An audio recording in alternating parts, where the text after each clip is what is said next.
ಪ್ರಿಯರಾದವರೇ, ಯೇಸುವಿನ ನಾಮದಲ್ಲಿ ನಿಮಗೆ ನನ್ನ ಪ್ರೀತಿಯ ವಂದನೆಗಳು. ಮೀನುಗಾರರು ಮೀನು ಹಿಡಿಯುವಂಥ ದೋಣಿಗಳನ್ನು ನೋಡಿದಿರಾ? ಇದು ತಮಿಳುನಾಡಿನಲ್ಲಿ ರಾಮೇಶ್ವರ ಎಂಬಂಥ ಒಂದು ಪಟ್ಟಣ ಇದೆ ಅಲ್ಲವಾ? ರಾಮನಾಥಪುರಂ ಜಿಲ್ಲೆಯಲ್ಲಿ ಸಮುದ್ರ ತೀರದಲ್ಲಿರುವಂಥ ಒಂದು ದೊಡ್ಡ ಪಟ್ಟಣ. ಇಲ್ಲಿ ಸಮುದ್ರದಲ್ಲಿ ಮೀನುಗಾರಿಕೆ ಮಾಡುವಂಥ ಹೇರಾಳ ಮೀನುಗಾರರು ಇದ್ದಾರೆ. ಈ ಒಂದು ದೋಣಿಗಳು ಇದು ಒಂದು ಭಾಗ ಅಷ್ಟೇ. ಸಾವಿರಾರು ದೋಣಿಗಳು, ಇದರಲ್ಲಿ ಚಿಕ್ಕ ದೋಣಿಗಳು ಹಾಗೆ ದೊಡ್ಡ ದೋಣಿಗಳು, ಅನೇಕ ವಿಧವಾದ ದೋಣಿಗಳನ್ನು ಇಟ್ಟಿದ್ದಾರೆ.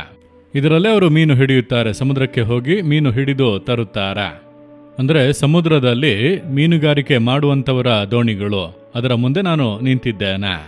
ಯೇಸು ಕ್ರಿಸ್ತನು ಗಲಿಲಾಯ ಸಮುದ್ರದ ತೀರದಲ್ಲಿ ನಿಂತು ಮೀನು ಹಿಡಿಯುತ್ತಾ ಇದ್ದವರನ್ನು ತನ್ನ ಶಿಷ್ಯರನ್ನಾಗಿ ಆರಿಸಿಕೊಂಡನು. ಪೇತ್ರ, ಯೋಹಾನ, ಆಂದ್ರೆಯ, ಯಾಕೋಬ ಇವರೆಲ್ಲ ಈ ಮೀನುಗಾರಿಕೆ ಕೆಲಸ ಮಾಡುತ್ತಾ ಇದ್ದವರು. ಅವರನ್ನು ಶಿಷ್ಯರನ್ನಾಗಿ ಆರಿಸಿಕೊಂಡನು. ಇಡೀ ಲೋಕವನ್ನೇ ಕದಲಿಸುವವರಾಗಿ ಮಾರ್ಪಡಿಸಿದನು. ಆದ್ದರಿಂದ ಈ ಮೀನುಗಾರ ಸಹೋದರರಿಗಾಗಿ ನಾವು ಬಹಳ ಪ್ರಾರ್ಥಿಸಬೇಕು. ದೇವರು ಅವರನ್ನು ಆರಿಸಿಕೊಳ್ಳಬೇಕು, ಅವರನ್ನು ರಕ್ಷಿಸಬೇಕು. ಅವರನ್ನು ಕೂಡ ಪೇತ್ರ, ಆಂದ್ರೆಯರಂತೆ, ಯೋಹಾನ, ಯಾಕೋಬರಂತೆ ಉಪಯೋಗಿಸಬೇಕೆಂದು ನಾವು ಪ್ರಾರ್ಥಿಸಬೇಕು. ಬಹಳ ಸಮಸ್ಯೆಗಳನ್ನು ಸಂಧಿಸುತ್ತಾ ಇದ್ದಾರೆ. ಮೀನು ಹಿಡಿಯುವುದಕ್ಕೆ ಹೋಗುವಾಗ ಅನೇಕ ಸಮಸ್ಯೆಗಳು. ಗಡಿಯನ್ನು ದಾಟಿಬಿಟ್ಟರು ಎಂಬುದಾಗಿ ಅನೇಕ ಬಾರಿ ಸುಟ್ಟು ಕೊಲ್ಲಲ್ಪಡುತ್ತಾರೆ, ಕೊಳ್ಳೆ ಹೊಡೆಯಲ್ಪಡುತ್ತಾರೆ. ಅನೇಕ ನಷ್ಟಗಳನ್ನು ಸಂಧಿಸುತ್ತಾ ಇದ್ದಾರೆ. ಅವರು ಸಂಧಿಸುವಂಥ ಸಮಸ್ಯೆಗಳು ಬಹಳ ದೊಡ್ಡದು. ರಾತ್ರಿ ಪೂರ್ತಿ ಸಮುದ್ರದಲ್ಲೇ ಇರುತ್ತಾರೆ. ಅದರಲ್ಲಿ ಎಷ್ಟು ದೂರದವರೆಗೂ ಕೂಡ ಒಳಗೆ ಹೋಗಿದ್ದೇವೆ ಎಂಬುದಾಗಿ ಅವರಿಗೆ ತಿಳಿಯದು. ಅದರ ಮಧ್ಯದಲ್ಲಿ ಆ ಕತ್ತಲೆಯಲ್ಲಿ ಅವರು ಸಮುದ್ರದೊಳಗೆ ಹೋಗಿ ಮೀನನ್ನು ಹಿಡಿದು ತರುತ್ತಾರೆ. ಅವರಿಗಾಗಿ ನಾವು ದೇವರ ಸಮ್ಮುಖದಲ್ಲಿ ಖಂಡಿತವಾಗಿ ಪ್ರಾರ್ಥನೆ ಮಾಡಬೇಕು. ಸರಿ, ಇಂದು ದೇವರು ನನಗೆ ಯಾವ ವಾಕ್ಯವನ್ನು ಇಟ್ಟಿದ್ದಾರೆ ಎಂಬುದಾಗಿ ಅಂದುಕೊಳ್ಳುತ್ತೀರಾ? ಧರ್ಮೋಪದೇಶ ಕಾಂಡ 28:14 ವಾಕ್ಯ. ಕರ್ತನು ನಿಮ್ಮನ್ನು ಅಧೀನ ಮಾಡದೆ ಎಲ್ಲರಿಗೂ ಶಿರಸ್ಸನ್ನಾಗಿಯೇ ಮಾಡುವನು. ನೀವೆಲ್ಲರಿಗಿಂತಲೂ ಮೇಲಣವರಾಗುವಿರೇ ಹೊರತು ಕೆಳಗಣವರಾಗುವುದಿಲ್ಲ. ನಿಮ್ಮ ನೋಡಿ ಹೇಳುತ್ತಾರೆ, ಕರ್ತನು ನಿಮ್ಮನ್ನು ಅಧೀನ ಮಾಡದೆ ಶಿರಸ್ಸನ್ನಾಗಿ ಮಾಡುವನು, ಕೆಳಗಣವರಲ್ಲ ಮೇಲಣವರನ್ನಾಗಿ ಮಾಡುವನು. ಅಂದ್ರೆ ಏನರ್ಥ? ನಾನು ನಿಮ್ಮನ್ನು ಮೊದಲ ಸ್ಥಾನದಲ್ಲಿ ಇಡುತ್ತೇನೆ. ನೀವು ಓದುತ್ತಾ ಇದ್ದೀರಾ, ಓದಿನಲ್ಲಿ ನೀವು ಮೊದಲ ಸ್ಥಾನದಲ್ಲಿ ಜಯವನ್ನು ಹೊಂದಬೇಕು. ನೀವು ಕೆಲಸ ಮಾಡುತ್ತಾ ಇದ್ದೀರಾ, ಕೆಲಸದಲ್ಲಿ ಮೊದಲ ಸ್ಥಾನ, ಉನ್ನತವಾದ ಸ್ಥಾನದಲ್ಲಿ ನಿಮ್ಮ ಸಾಮರ್ಥ್ಯ, ನಿಮ್ಮ ಜ್ಞಾನವು ಪ್ರಕಟವಾಗಿ ಮೊದಲ ಸ್ಥಾನದಲ್ಲಿ ನೀವು ಇರಬೇಕು.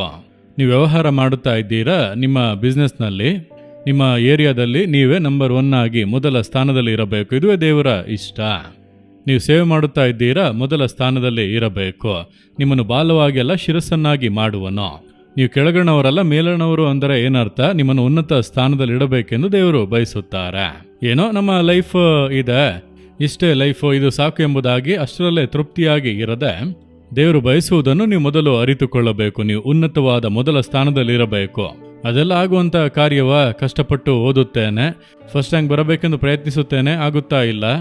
ಕಷ್ಟಪಟ್ಟು ದುಡಿಯುತ್ತೇನೆ, ಶ್ರಮ ಪಡುತ್ತೇನೆ, ಎಲ್ಲ ಪ್ರಯಾಸ ಪಡುತ್ತೇನೆ, ಆದರೆ ಮೊದಲ ಸ್ಥಾನಕ್ಕೆ ಬರೋದಕ್ಕೆ ಆಗುತ್ತಿಲ್ಲ.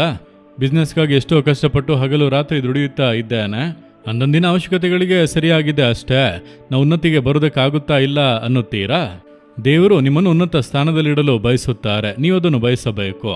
ದೇವರೇ, ನೀವು ಹೇಳಿದ್ದೀರಿ ಈ ವಾಗ್ದಾನ ನನಗಾಗಿ, ನನ್ನನ್ನು ನೀವು ಶಿರಸ್ಸನ್ನಾಗಿ ಮಾಡುವಿರಿ, ಮೇಲಣವರಾಗಿ ಮಾಡುವಿರಿ, ನಾನು ನಂಬುತ್ತೇನೆಂದು ಹೇಳಿರಿ. ನೀವು ನಂಬಿ ವಾಗ್ದಾನವನ್ನು ಇಟ್ಟು ಪ್ರಾರ್ಥನೆ ಮಾಡಬೇಕು. ಸರಿನಾ? ನೀವು ಪ್ರಾರ್ಥನೆ ಮಾಡಿದರೆ ಮಾತ್ರ ಸಾಲದು. ನಾವು ಪ್ರಾರ್ಥನೆ ಮಾಡುತ್ತೇವೆ, ನಂತರ ದೇವರು ಒಂದನ್ನು ಎದುರು ನೋಡುತ್ತಾರೆ. ಏನು ಗೊತ್ತಾ? ಧರ್ಮೋಪದೇಶ ಕಾಂಡ 28 ಮೊದಲನೇ ವಾಕ್ಯದಲ್ಲಿ, ನೀವು ಆತನ ಆಜ್ಞೆಗಳನ್ನು ಅನುಸರಿಸಿ ನಡೆಯುವುದಾದರೆ, ನಿನ್ನ ದೇವರಾದ ಯೆಹೋವನ ಮಾತಿಗೆ ಕಿವಿಗೊಟ್ಟು ನಡೆದರೆ ಈ ಶುಭಗಳೆಲ್ಲ ನಿನಗೆ ಪ್ರಾಪ್ತವಾಗುವುದು. ಅಂದರೆ ಕೇವಲ ಪ್ರಾರ್ಥನೆ ಮಾಡಿದರೆ ಮಾತ್ರ ಸಾಲದು. ದೇವರದಕ್ಕೊಂದು ಕಂಡೀಷನ್ ಹೇಳುತ್ತಾರೆ. ದೇವರ ಕಟ್ಟಲೆ ದೇವರು ನಮಗೆ ಬರೆದು ಕೊಟ್ಟಿದ್ದಾರೆ, ಹೇಗೆ ಬಾಳಬೇಕು ಎಂಬುದಾಗಿ.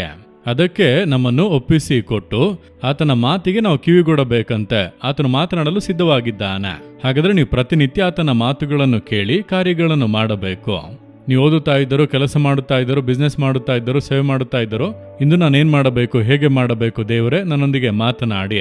ದೇವರ ಸಮ್ಮುಖದಲ್ಲಿ ಆತನೊಂದಿಗೆ ಅನ್ಯೋನ್ಯವಾಗಿ ಬಾಳುವಂಥ ಅನುಭವದೊಳಗೆ ನೀವು ಬರಬೇಕು. ಅದುವೇ ದೇವರ ಇಷ್ಟ. ಮಗನೇ, ಮಗಳೇ, ನಿನ್ನೊಂದಿಗೆ ಮಾತನಾಡಲು ನಾನು ಇಷ್ಟಪಡುತ್ತೇನೆ, ನಿನಗೆ ಆಲೋಚನೆ ಕೊಡಲು ನಾನು ಬಯಸುತ್ತೇನೆ. ನಾನು ಹೇಳುವಂತೆ ನೀನು ಮಾಡಿದರೆ ನೀನು ಮೊದಲ ಸ್ಥಾನಕ್ಕೆ ಬರುತ್ತೀಯಾ ಎಂಬುದಾಗಿ. ನೋಡಿರಿ, ಒಬ್ಬರು ಬಡ ತಾಯಿ ಅವರು ಈ ಒಂದು ಹಸುಗಳನ್ನು ಸಾಕಿ ಹಾಲು ಮಾರಿ ಜೀವನ ನಡೆಸುತ್ತಾ ಇದ್ದವರು. ಅವರ ಮನೆಯಲ್ಲಿ ಶಾಪ ಇದ್ದದ್ದರಿಂದ 10 ವರ್ಷದಲ್ಲಿ ಸುಮಾರು 200 ಕರುಗಳು ಸತ್ತು ಹೋದವು.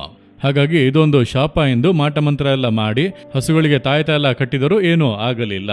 ನಂತರ ಅವರು ಸಂದೇಶವನ್ನು ಕೇಳಿ ಯೇಸುವಿನ ಕುರಿತಾಗಿ ಅರಿತು ತನ್ನ ಜೀವಿತವನ್ನು ಒಪ್ಪಿಸಿಕೊಟ್ಟು ಶಾಪಗಳಿಂದ ಬಿಡುಗಡೆ ಹೊಂದಿದರು. ಈಗ ಕರುಗಳು ಸಾಯುತ್ತಾ ಇಲ್ಲ, ಜೀವದಿಂದ ಇದೆ, ಬಹಳ ಸಂತೋಷ. ಇನ್ನು ಮುಂದೆ ದೇವರು ನಮ್ಮನ್ನು ಆಶೀರ್ವದಿಸುತ್ತಾರೆಂಬುದಾಗಿ ಕಾಯುವಾಗ ಹಾಲಿನ ವ್ಯಾಪಾರದಲ್ಲಿ ಲಾಭ ಇಲ್ಲ, ನಷ್ಟ ಉಂಟಾಗುತ್ತಾ ಇದೆ. ಹಾಗಾಗಿ ಒಂದು ದಿನ ದೇವರ ಮುಂದೆ ಹೋದರು. ಒಂದು ಗ್ರಾಮದಲ್ಲಿರುವಂಥ ಒಬ್ಬರು ಬಡ ತಾಯಿ. ಅವರು, ಯೇಸುವೆ, ನಾನು ನಿಮ್ಮ ಬಳಿಗೆ ಬಂದಿದ್ದೇನೆ, ನೀವು ಶಾಪಗಳನ್ನೆಲ್ಲ ನೀಗಿಸಿದ್ದೀರಿ, ಆದರೆ ಪರಿಪೂರ್ಣ ಆಶೀರ್ವಾದ ಇಲ್ಲವಲ್ಲ, ನನ್ನ ವ್ಯಾಪಾರದಲ್ಲಿ ನಷ್ಟ ಉಂಟಾಗುತ್ತಾ ಇದೆ, ಲಾಭವನ್ನು ಕಾಣೋದಕ್ಕೆ ಆಗುತ್ತಾ ಇಲ್ಲ.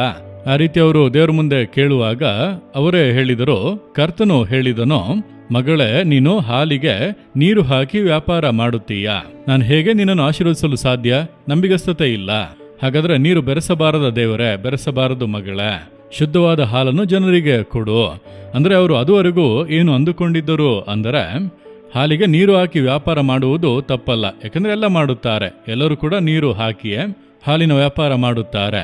ಕೆಲವರು ತಿಳಿಯದ ಹಾಗೆ ನೀರನ್ನು ಬೆರೆಸುತ್ತಾರೆ, ಕೆಲವರು ತಿಳಿದು ಬೆರೆಸುತ್ತಾರೆ, ಕಲಬೆರಿಕೆ ಮಾಡಿಯೇ ಬಿಸ್ನೆಸ್ ಮಾಡುವುದು.